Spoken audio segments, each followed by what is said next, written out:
I had a lot going on during the pandemic. My dad passed away from an unrelated illness, and lockdown was driving me mad. I'd always been a bit paranoid, but being locked inside turned it all up to 11. My home was converted into a makeshift prison, an asylum where I was supposed to be my own caretaker. I didn't have much trouble switching to remote work. I usually worked with exclusively overseas clients anyway, so the only thing that really changed was the software, the chair, and my pre-rendered background. But as days turned to weeks, it became increasingly obvious that I wasn't okay. I'd sleep anywhere from 2 to 12 hours a night, and with no discernible pattern. I'd wake up crying, without knowing why.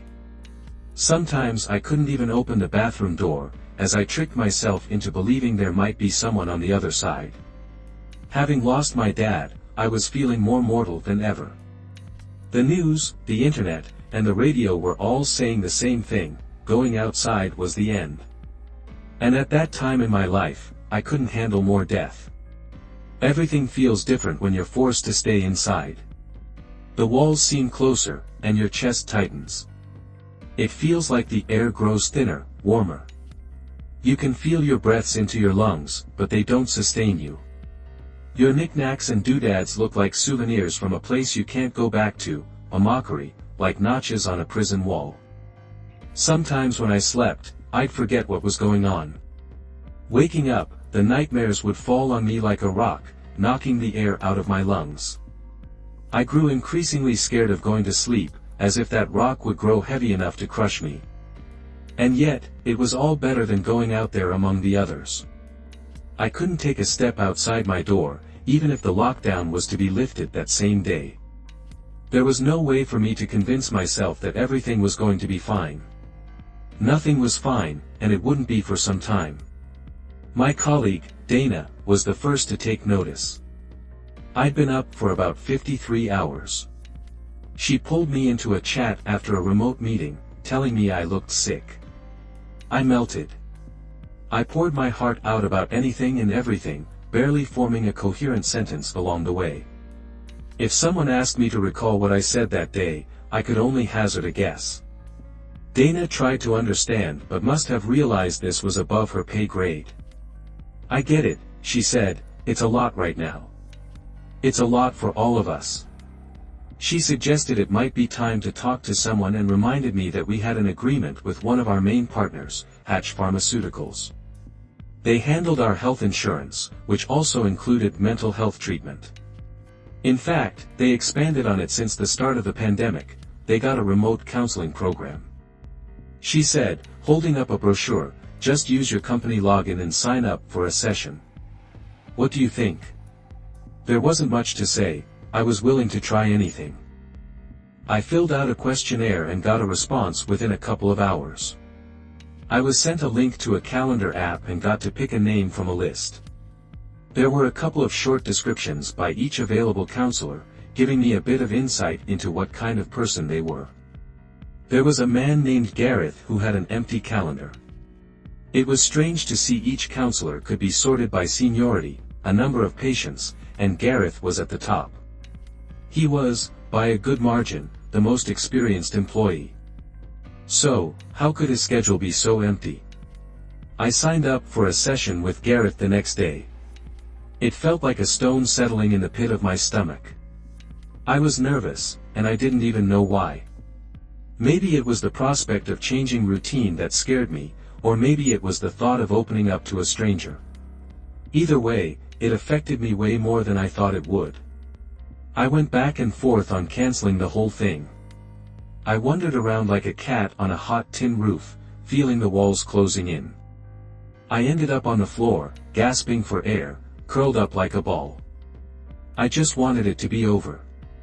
I took a day off work to have my first session. It was just past lunchtime. I'd prepped a cup of long tea and a microwave cinnamon bun as comfort, but that wouldn't stop my hands from shaking. I got a pop-up on my screen with a blue sunflower logo. Clicking that "Connect" button felt like dipping my heart in ice water. Gareth popped up in a little video feed.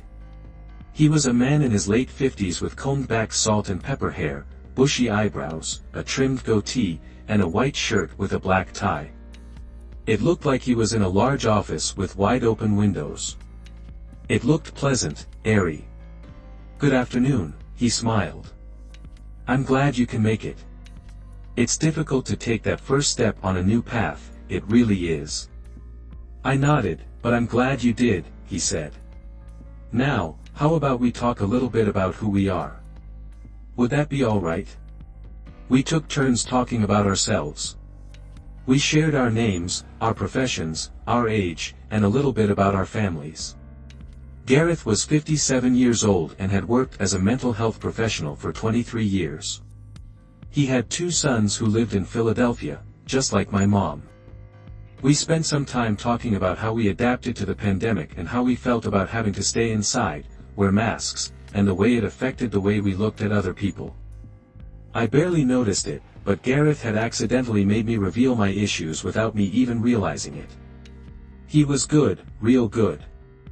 I had told him about how difficult my life felt, that I felt trapped in my own home, but that the outside was even worse. "You're describing it like you're sailing on a frying pan on a sea of fire," Gareth said. "Like there's no way out. That must be stressful." He was spot on. I felt hopeless, like spiraling down a black drain, but he just smiled and nodded. "We can work with this." I decided to see Gareth twice a week. I could book any time I wanted, his calendar was wide open. I wanted to ask him about it, but I didn't.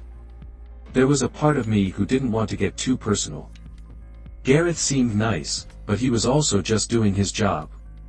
I was asked to sit by an open window during work hours as an exercise, a way to get used to the sounds of the outside world. It was nerve-wracking, every passing car felt like a freight train, and every stray voice from a passerby felt like a threat. But slowly, day by day, it turned to background noise, and with that, the world started to feel a little bigger. The walls seemed to breathe again.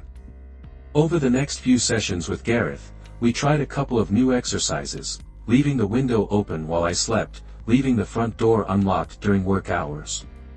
By our 4th session, he asked me to try something new. "About half an hour a day, right before you go to bed, I want you to open your front door," he said. "Stand or sit there, taking in the sounds of the city." That night, I tried it. I opened the front door and sat down, mentally recording everything I saw, one thing at a time: the walkway down the road, the dimly lit playground, the cars, the windows, the nearby buildings, the light posts, the parking meters. I put some conscious thought into observing things from a new perspective. But through it all, the one thing that made me want to go back inside was the sight of other people. It wasn't just the threat of a spreading pandemic. People seemed nefarious to me, ill-willed, dark silhouettes roaming about in the night. There was an air of mystery if the news were an indicator of anything.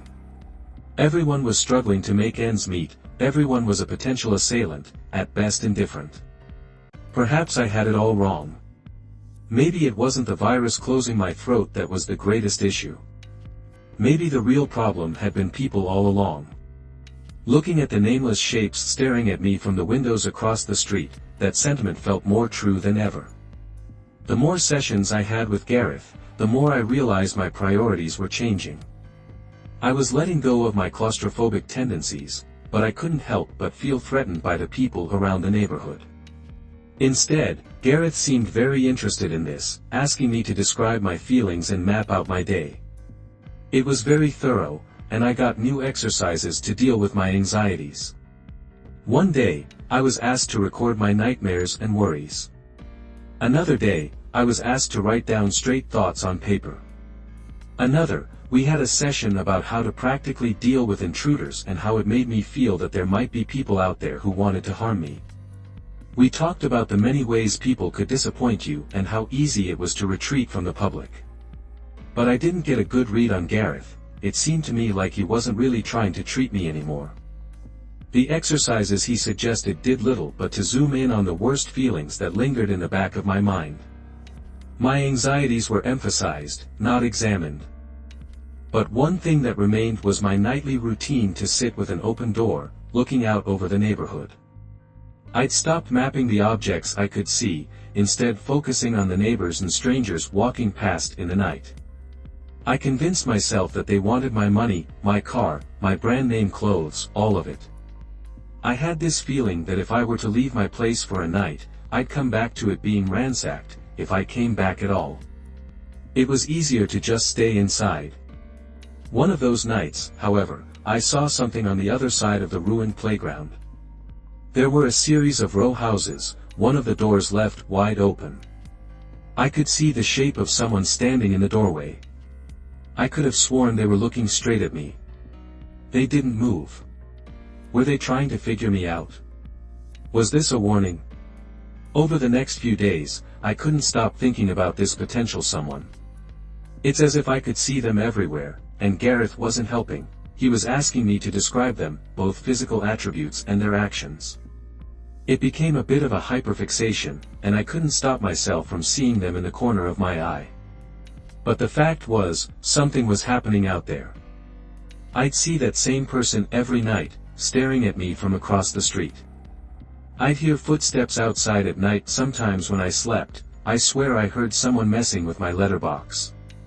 It felt ridiculous, and I knew I was exaggerating, but was it really all make-believe? It was a Tuesday when once again I logged in to have a session with Gareth. The weather was rough, and some construction work had cut off my high-speed internet. I had to rely on spotty mobile Wi-Fi, and the approaching storm didn't help. Gareth connected but took a bit longer than usual.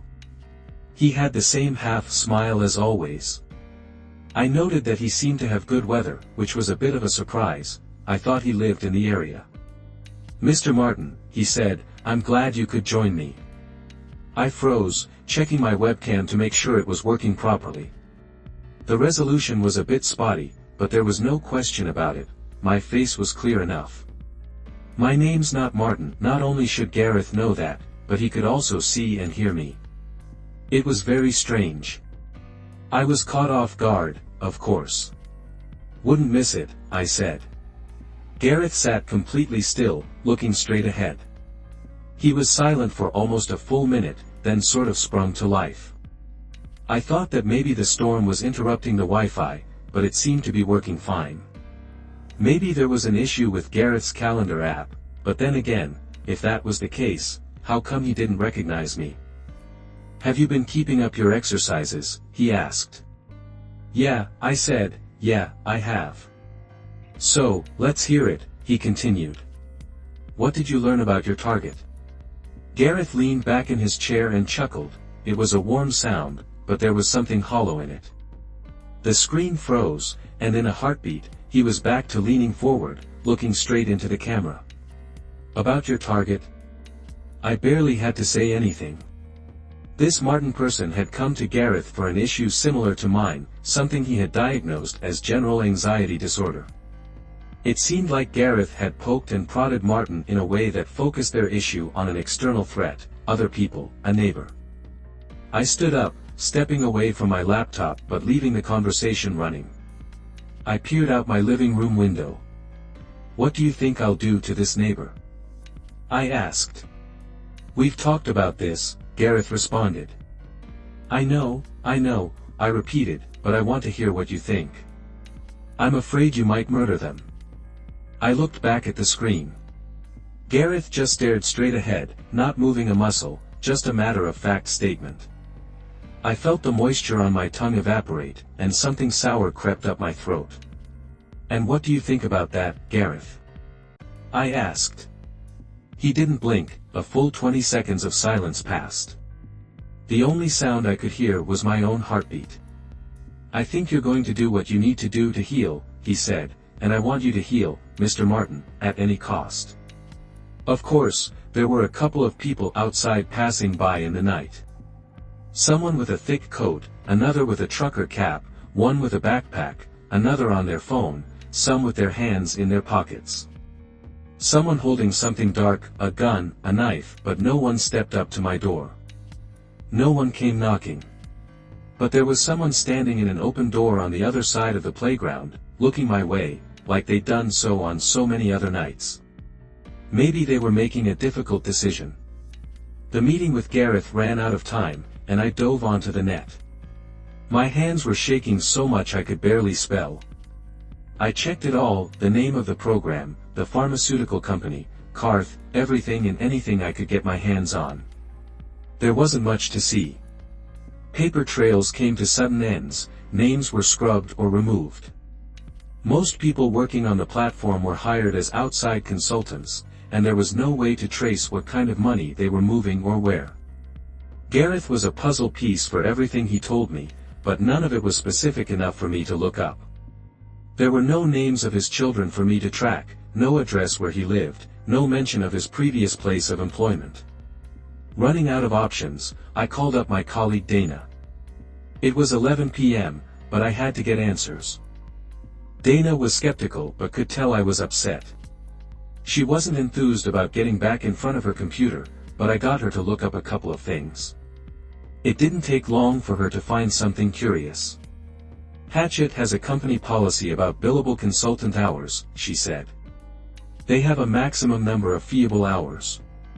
If someone goes past this, they need to be hired as a full-time employee.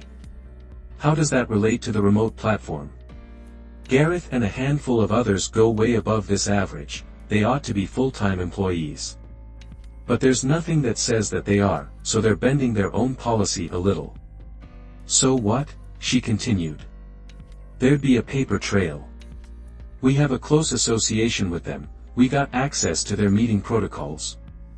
Policy exemptions need to go through the board, so the only way I see it, there are only two ways to make sense of this. She took up her glasses and leaned into the camera, lowering her voice. Either this program is run illegally, or these people don't exist. I thanked Dana and got back online. There was no way I'd be sleeping that night, anyway. A stray thought hit me, and I got back on the calendar app. Even now, in the middle of the night, Gareth was available. I booked an immediate meeting with him, which gave me an idea. Using my phone and a separate login, I checked his calendar again. According to it, he was free, despite me having booked that time already. So, I booked him again, 2 calls at the same time. And at the same time, a connect button popped up on my phone. I clicked both buttons at once. Gareth popped up with the same smile as always, sun shining from his open window. "Good evening," said Gareth on my computer. "Everything all right?" asked the Gareth on my phone. There were 2 of them, and they were talking at the same time. I turned off my phone and leaned back, my pulse was rising. I had no idea what I was even looking at anymore. I've been paranoid about people for weeks, maybe months, but there's been a mystery in front of my face all along. "You're not real, are you?" I asked. "Of course, I am," he laughed. "I'm right here.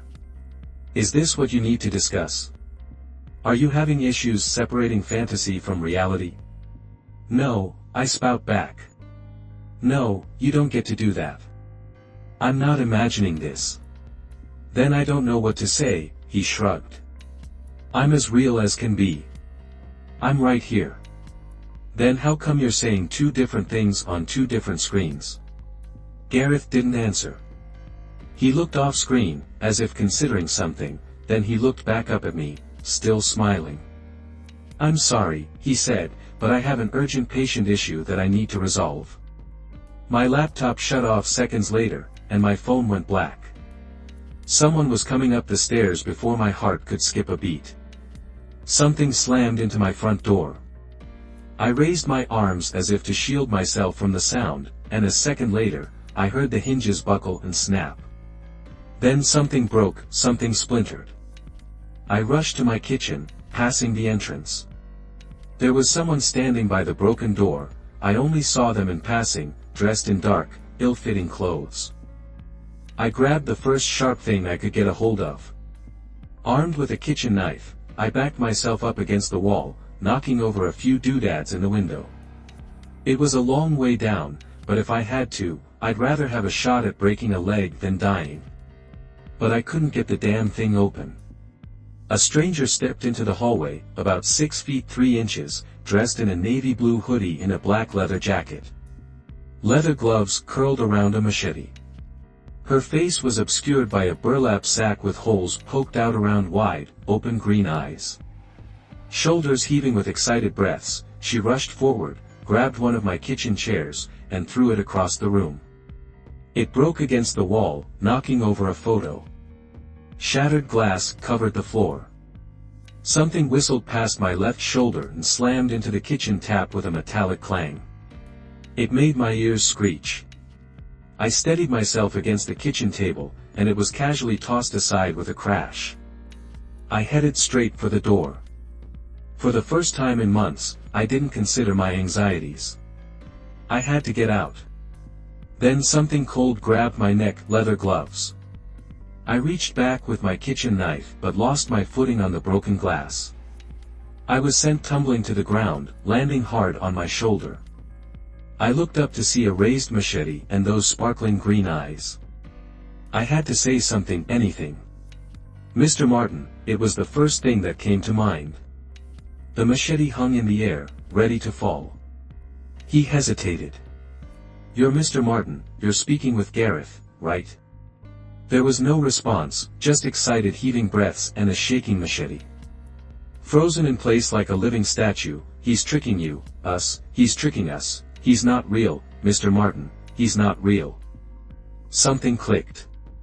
A heavy boot stepped to my wrist, kicking my knife away. The machete crept closer, cold steel resting on my chin. I felt the warmth leave the tip of my fingers. "I win," a hoarse voice wheezed. "I got you first. I'm not playing any games." For the first time, he blinked, then tilted his head. I continued, "I'm not playing, Mr. Martin. You can't be first if I'm not playing. You were trying to get me first." "No, I wasn't." "You're lying." The tip of the machete pushed into my skin, shaving a couple of hairs and cutting a 2-inch gash across my jaw. Pain, like sharp ice, spread across my face. Then, a noise, loud electronic noise. My phone. It must have come back on. Martin stopped. He was having trouble hiding his glee, giggling like a schoolboy. This was funny to him.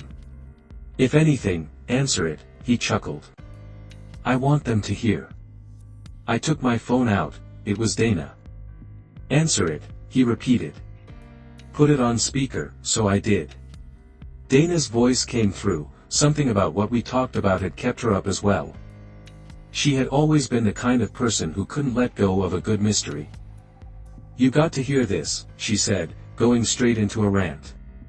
"I think I got something." I held up the phone for Martin to hear as Dana explained the findings. It turned out the program wasn't supported by our healthcare deal. It was just registered as a support feature and included in the same paperwork, but it was never spelled out as a health service. Looking into the fine print, it was specified as a technical support feature. "You get it," she laughed. "They're not a mental health care provider, they're hired to handle data collection." What I whispered, "They're gathering data, that's their primary function. Data like mental health problems, stress-related issues, ages, locations, trends, dreams, or how fast they can get us to kill one another." Dana laughed. I looked up at Martin, he wasn't laughing. The machete pierced my phone as he flicked it across the floor. His eyes sank, he didn't look as excited anymore. His shoulders slumped with a loud sigh. "You're not playing," he wheezed. "No, I'm not." He took his foot off my arm. I could feel the warmth running back into my fingertips. With a casual stroll of someone heading to the supermarket, he headed for the exit without looking back, sharing a few parting words. "I would have won," he said over the next few days. We lost access to the program. Dana and I couldn't do or say anything. Turns out they had baked more than we'd anticipated into the terms of service. It explicitly stated that it was an experimental service and wasn't to be used as a substitute for conventional mental health care. It was all just data collection, some artificial program meant to get people talking, engaging them, and pushing them to tell more and more and more. Not aiming to help them or guide them, but to get them to return, talk, and stay engaged with the platform. Turns out, there was no neighbor with that name. There was, however, a man who'd been found dead in a row house across the street, slashed to pieces and kept in plastic bags in the bathtub. Someone had been squatting there since the beginning of the pandemic, someone who the neighbors described as a strange man with bright green eyes. I think Gareth was just keeping this murder engaged, poking him to go further, to do more, and to stay occupied. I don't think it was a conscious decision, it was just algorithms, oddly enough. I think my paranoid tendencies have eased as the pandemic came to an end. I figured something as absurd as this whole thing won't happen to the same person twice, no matter what I run into out there. I don't think it's going to be another killer. It's freeing in a way. If I can survive this, I can survive anything, unless Mr. Martin thinks I'm ready to play.